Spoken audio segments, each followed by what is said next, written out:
두려움과 담대함은 빛과 어두움처럼 상극입니다. 빛과 어두움이 공존할 수 없는 것처럼 두려움과 담대함도 공존할 수가 없습니다. 두려움이 있는 곳에 담대함은 사라지고 담대함이 있는 곳에 두려움은 사라지는 것입니다. 오늘 현대인들에게 주어진 가장 무거운 짐은 염려라고 하는 것입니다. 염려는 누구에게나 다 있습니다. 그 염려는 결국 두려움으로 변합니다. 그 염려에 사로잡혀 있게 되어지면 결국 두려움에 또 사로잡히게 되어지는 것이에요. 코로나가 염려가 되고 그로 인한 또 어려움이 염려가 되어지고 아이들 걱정이 태산입니다. 출구가 보이지 않는 암울한 장래가 염려가 되어집니다. 매사가 염려입니다. 염려 없는 사람은 아무도 없습니다. 안심하고 아이들 학교 보낼 수가 없습니다. 건강이 염려입니다. 사업하는 사람은 또 사업이 항상 걱정입니다. 요즘 젊은이들의 염려는요, 더 큰 염려입니다. 한때 흑수저, 헬조선이라는 말이 유행을 했습니다. 그런데 이제는요, 이생망이라는 말까지 나오고 있습니다. 이생망의 뜻이 무엇인 줄 아십니까? 이번 생은 망했다. 이번 생은 망했다 하는 뜻이 담고 있어요. 흑수저는 계급사회를 비난하는 유행어이고 헬조선은 자국 비하 단어 중에 하나이거든요. 그런데 이생망은요, 사회의 좌절을 극단적으로 보여주는 말이에요. 삶에 대한 희망 자체를 다 놓아버렸음을 뜻하는 말이에요. 출산과 연애를 포기해서 2포세대라는 말이 나오더니 출산, 연애, 취업을 포기해서 3포세대, 거기다가 인간관계까지 포기했다고 해서 4포세대, 무언가를 포기하고 살 수밖에 없는 세대에 대한 비판은 옛날부터 있어 왔습니다. 그러나 이생망은요, 이제는 살 수조차 없는 암울한 사태임을 암시적으로 드러내고 있는 말이에요. 보통 큰 문제가 아닙니다. 염려와 두려움은 행복한 인생을 살아가는 데 있어 가장 큰 장애물이 되어지는 거예요. 그래서 성경을 보게 되어지면 여기저기에 두려워하지 말라, 염려하지 말라 하는 말씀이 많이 등장하고 있습니다. 다시 말해서 하나님은 우리가 염려하지 않는 인생, 두려움이 없는 행복한 인생을 살기를 원하신다는 것이에요. 근데 두려움과 염려의 문제는요, 옛날에도 있었습니다. 여호수아 1장을 보면 갑자기 모세가 죽습니다. 상상도 못할 일입니다.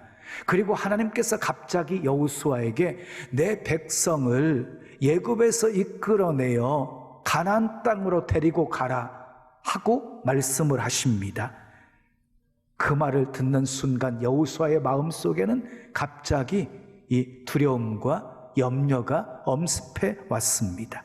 내가 어떻게 이 백성을 이끌어내어서 가나안 땅에 들어갈 수 있습니까? 그때 하나님께서 말씀하십니다.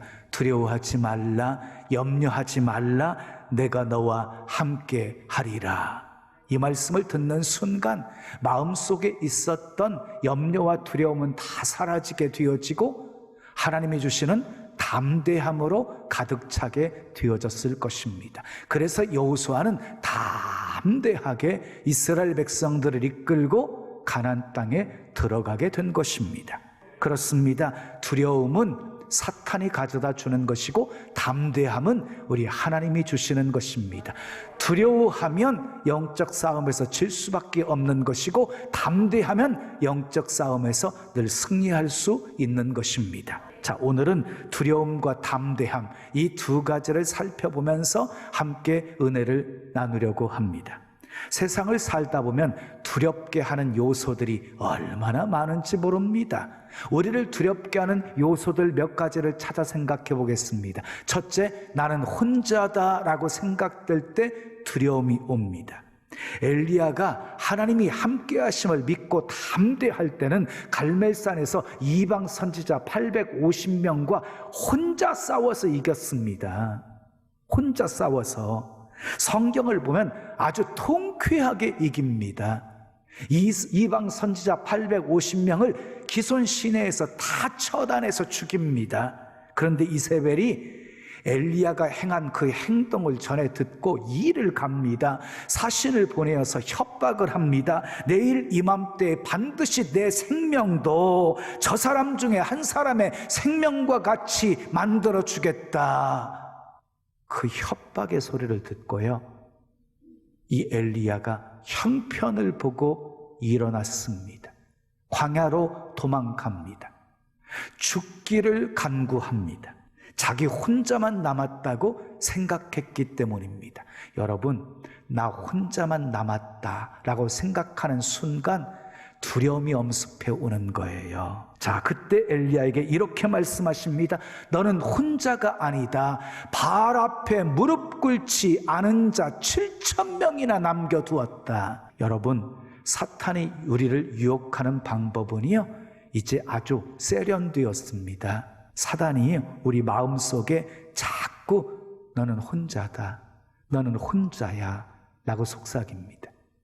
아시지요? 우리는 혼자가 아닙니다. 주님이 늘 우리와 함께 하십니다. 믿으시면 크게 아멘. 사람은요, 혼자라고 생각되어질 때 두려움에 빠지는 것입니다. 두 번째, 따라합시다. 장래가 불확실할 때. 장래가 불확실할 때 두려움이 찾아와요. 살아가다 보면 장래가 막막할 때가 있습니다. 불안할 때가 있습니다. 자식들은 크고 돈 들어갈 때는 많고 빚은 늘고, 거기다가 전세금은 올려달라고 하고 감당하지 못하겠고, 현실은 기댈 곳도 없고, 가족은 모두 나만 쳐다보고 있고, 이때 불안이 엄습해 오고 두려움이 엄습해 오는 것입니다. 장래가 불확실할 때 두려움이 찾아와요. 그 다음에 세 번째, 죄를 범했을 때 두려움이 옵니다. 아담과 하와가 범죄했을 때 하나님이 아담에게 찾아오세요. 아담아 어디 있느냐 하고 부르실 때 이전 같으면 반가워가지고 손살같이 달려나갈 텐데 이 아담이 숨어 있었습니다. 죄 때문이었습니다. 그래서 죄인은요, 쫓아오는 사람이 없어도 도망간다 하는 말이 있습니다. 죄 때문에 두려움이 옵니다. 네 번째, 영적으로 무력해질 때 두려움이 옵니다. 이것이 가장 무서운 것입니다. 장래도 확실합니다. 주위에 친구들도 많습니다. 직장도 든든합니다. 건강도 좋습니다. 다 좋아 보이는데 세상을 비관하고 죽는 사람이 있습니다.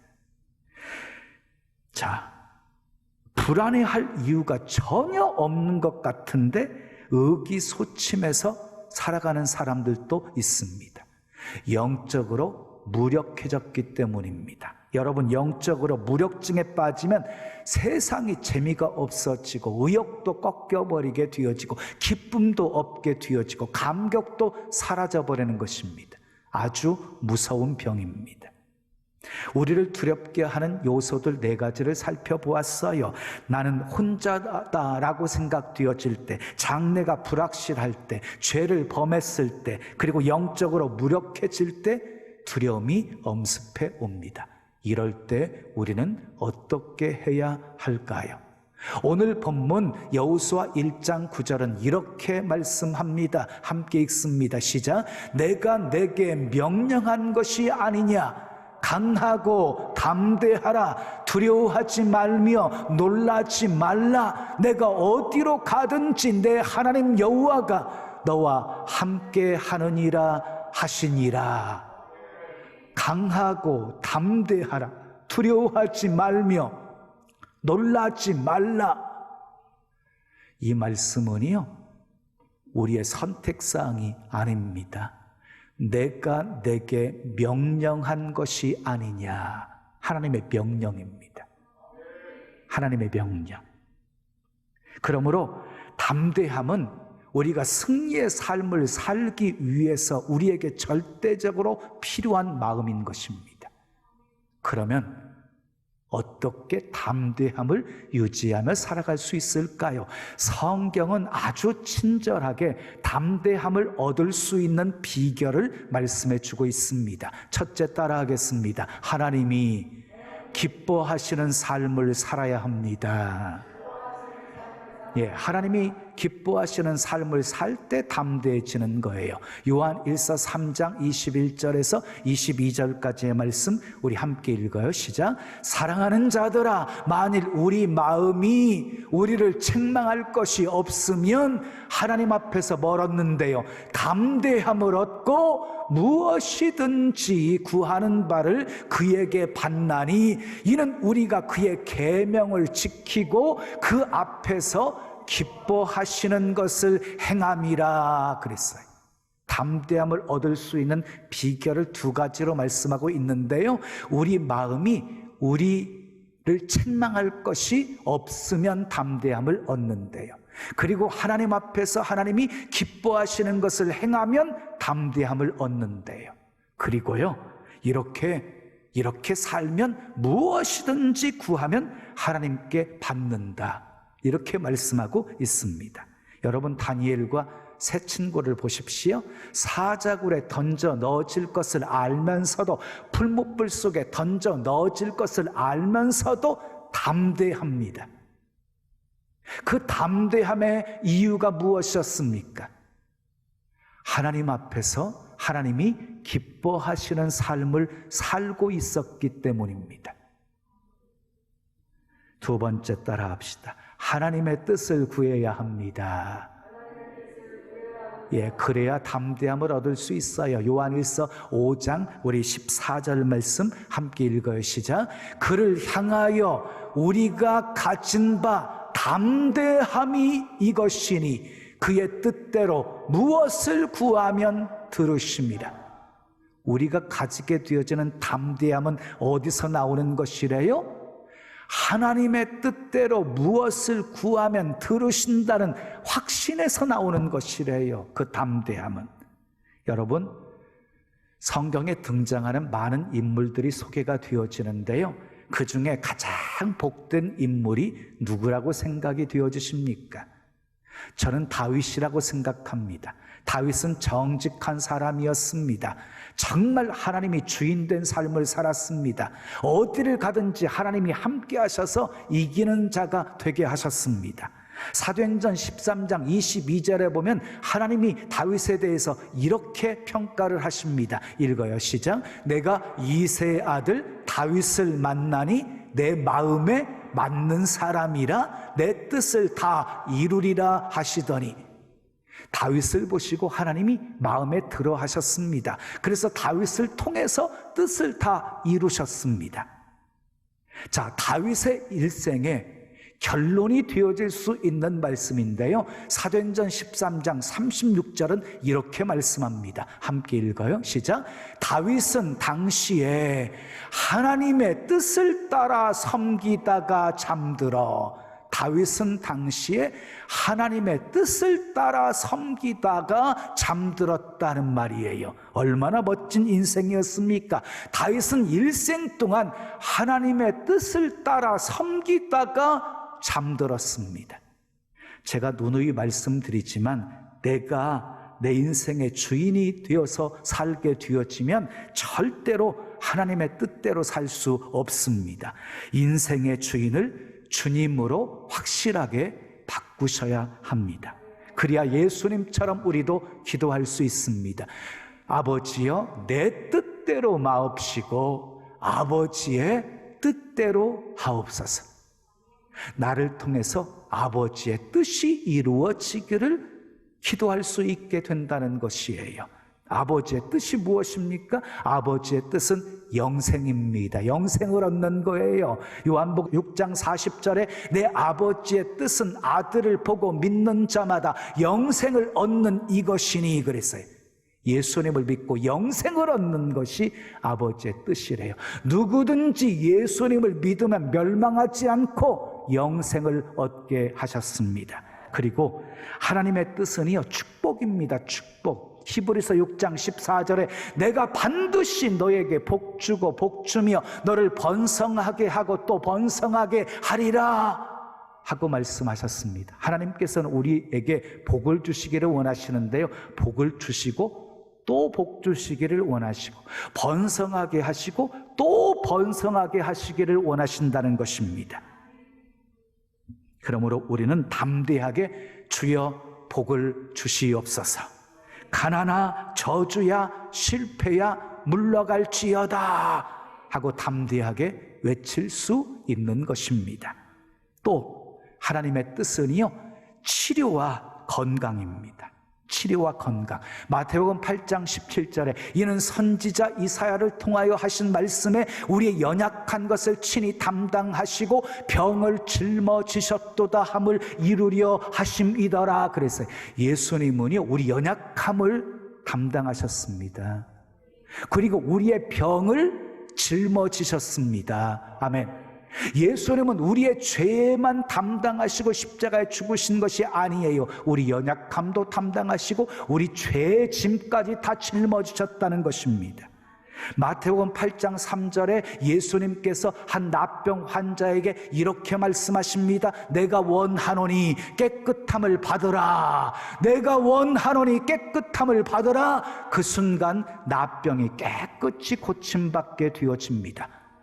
우리 주님이 원하시는 것은 내가 깨끗함을 받는 것입니다. 병에서 놓여 건강하게 되어지는 것입니다.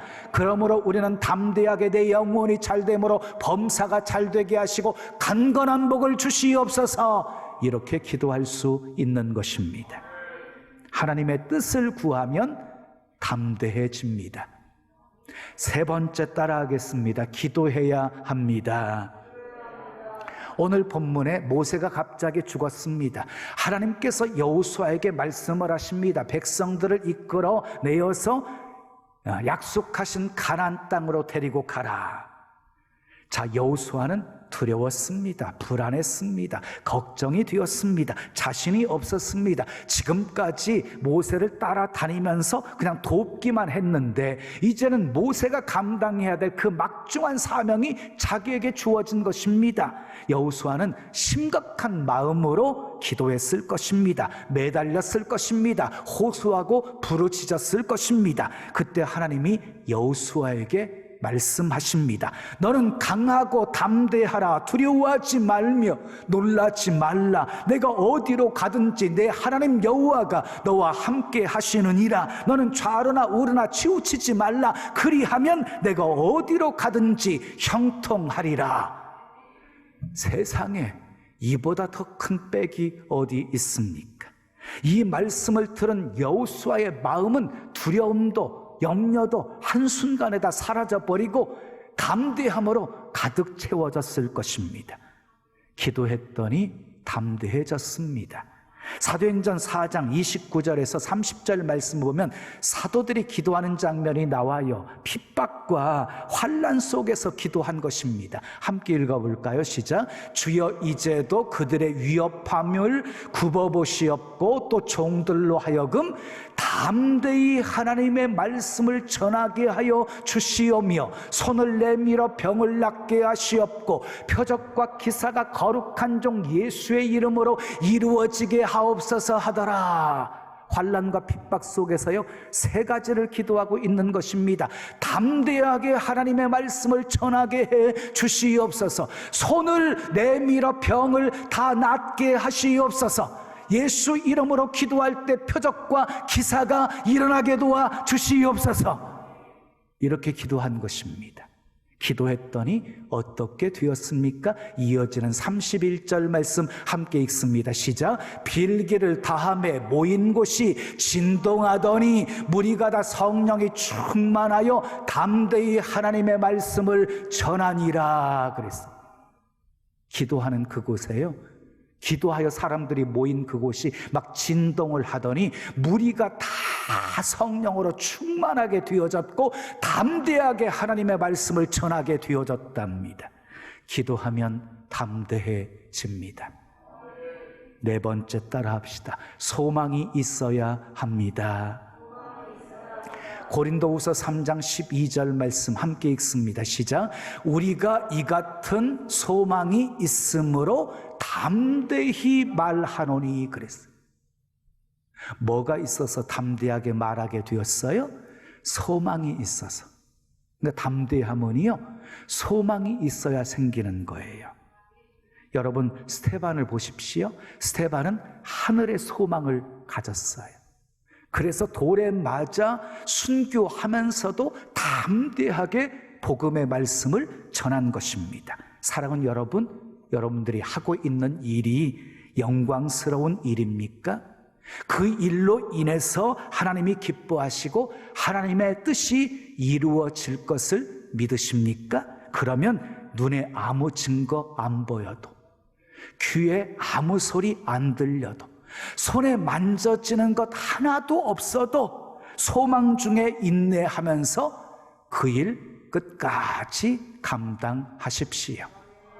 하늘의 상이 클 것입니다. 다섯 번째 따라 합시다. 믿음이 있어야 합니다.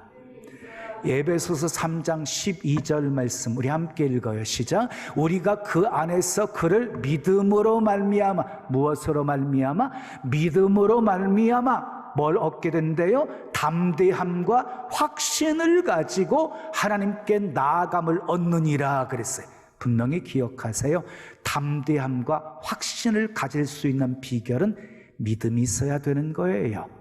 믿음으로 말미암아서 담대함과 확신을 가지고 하나님께 나아갈 수 있다는 것이에요. 믿음. 자, 우리 주위에는 우리를 위협하는 것들이 얼마나 많은지 몰라요. 그럴 때 우리에게 필요한 것은 바로 믿음입니다. 믿음.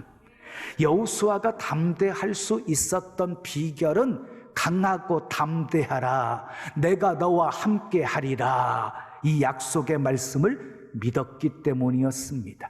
다윗이 골리앗을 향해서 담대하게 승리를 선포하면서 나아갈 수 있었던 비결은 간덩이가 부어서가 아닙니다. 내 손에 넘기셨다, 승리를 약속하셨기에 그 말씀을 믿었기에 그렇게 담대할 수 있었던 것입니다. 결국 골리앗의 목을 베고 승리합니다. 하나님께서는 믿음으로 담대하여 나아가는 그 다윗을 통해서 역사를 하신 것입니다. 사랑하는 여러분, 두려움과 담대함은 공존할 수가 없습니다. 하나님은 놀라운 하나님의 계획, 하나님의 뜻을 이루어 가시는데 담대한 사람을 통해서 이루어 가십니다. 자, 담대함을 우리가 얻을 수 있는 비결, 여러분들에게 5가지를 말씀드렸어요. 하나님이 기뻐하시는 삶을 살아야 합니다. 하나님의 뜻을 구해야 합니다. 기도해야 합니다. 소망이 있어야 합니다. 믿음이 있어야 합니다. 히브리서 10장 35절은 이렇게 말씀합니다. 그러므로 너희 담대함을 버리지 말라. 이것이 큰 상을 얻게 하느니라. 여러분, 담대함을 버리지 마십시오. 그래야 큰 상을 얻을 수 있습니다. 하나님께서 여호수아에게 하신 말씀, 오늘 내게 주신 말씀으로 받으십시오. 강하고 담대하라. 두려워하지 말며 놀라지 말라. 내가 어디로 가든지 내 하나님 여호와가 너와 함께 하느니라. 이 말씀 붙들고 여호수아처럼 담대하여 날마다 승리하시고, 아멘, 사역 잘 감당하시고 하늘의 큰 상 받으시기를 예수님의 이름으로 축원합니다.